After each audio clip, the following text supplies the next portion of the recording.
va passer maintenant avec mes pronostics pour le Dragon Gate of Destiny, donc qui se déroulera le 3 novembre et qui sera diffusé sur le Dragon Gate Network.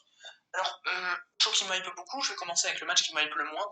C'est Jason Lee et Kota Minoura qui vont défendre le titre Twin contre Genki Horiguchi et Susumu Yokozuka. Alors, c'est la deuxième défense de titre des champions, donc Lee et Minoura, et donc je les vois pas perdre maintenant. Surtout que Minoura, c'est un de mes catcheurs préférés chez Dragon Gate, hein, et il est encore jeune. Jason Lee est excellent aussi. Et Horiguchi et Yokozuka, ils sont plus là pour mettre en avant. Voilà. Surtout que les mecs sont déjà champions par équipe ailleurs chez Kyushu Pro. Donc, la rivalité n'est pas trop construite. Voilà. Je pense que c'est clairement pour builder des très bons champions avec Jason Lee et Kota Minoura. Et en plus, c'est pour moi un match qui peut être un show stealer du show. Surtout, en plus, c'est le match qui m'aime le moins. Donc, techniquement, quand on n'est pas trop hype par un match, ça peut être bien excellent. Vraiment, je peux être vraiment agréablement surpris, et c'est ce que j'espère évidemment. Et voilà, Lee et Minoura, ce serait con de leur faire perdre les titres, voilà. Et je pense que c'est pas si.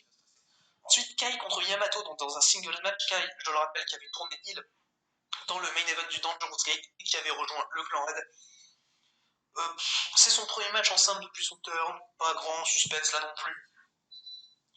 Je pense voir Kai gagner, surtout que c'est lui qui gagne avant tout les matchs par équipe où il y a Red. C'est lui, un peu après, c'est Jay Inferno qui gagne les matchs tag, mais oui, c'est Kai qui gagne les matchs tag. Et tu sens qu'il y a un projet pour Kai. Tu sens qu'il y a vraiment un projet. Kai, avant, il m'intéressait pas. Le nouveau Kai, qu'est-ce que je suis intéressé? C'est un des mecs qui m'intéresse le plus chez Dragon Gate en ce moment, Kai. Et il y a une très belle histoire. Il y a une très bonne histoire qui est racontée peut-être avec entre lui et Yamato. Et Kai, voilà, son objectif là, c'est un peu concrétiser le fait qu'il soit le lieutenant d'Eita, un peu dans l'idée depuis qu'il a rejoint Clan Red. Et voilà, et de montrer que Red c'est le plus fort, et voilà, je pense que Kai va donc gagner.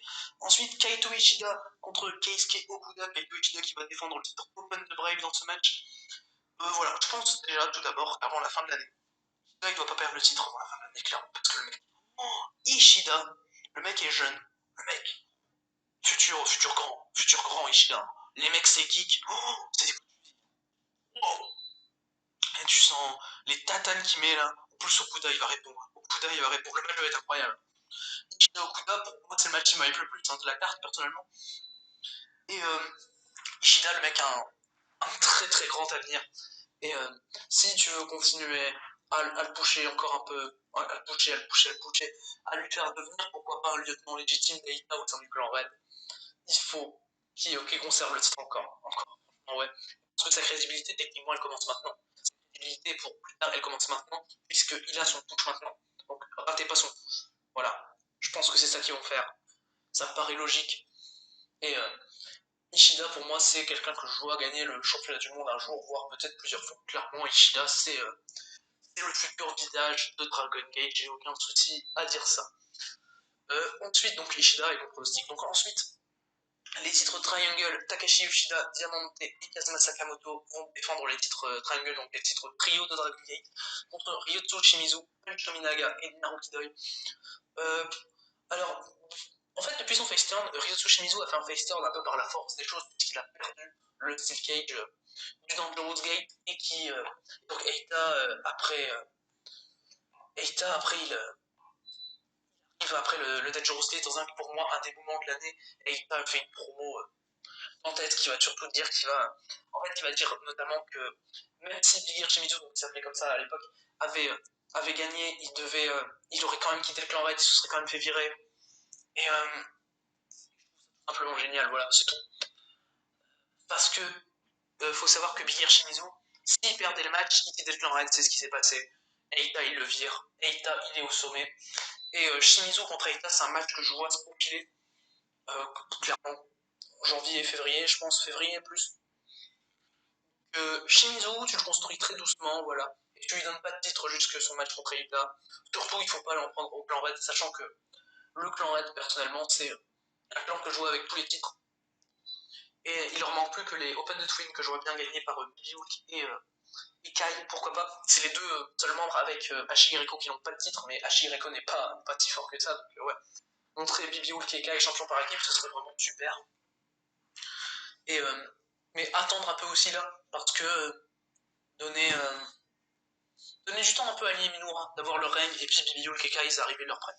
Voilà. Ensuite, tout simplement, il y a Punch Tominaga dans le match, et Punch Tominaga, c'est pas un mec voilà, que je vois très bien utiliser, donc Punch Tominaga, il va prendre le tombé logiquement. Et voilà, et justement, aussi l'intérêt de mettre tous les titres dans Dragon Gate, c'est que le prochain changement de titre, dès que tu auras tous les titres sur Dragon Gate, changement de titre, ça montre qui sera clé. Voilà, le prochain changement de titre, après que Red ait tous les titres, il sera clé dans la compagnie.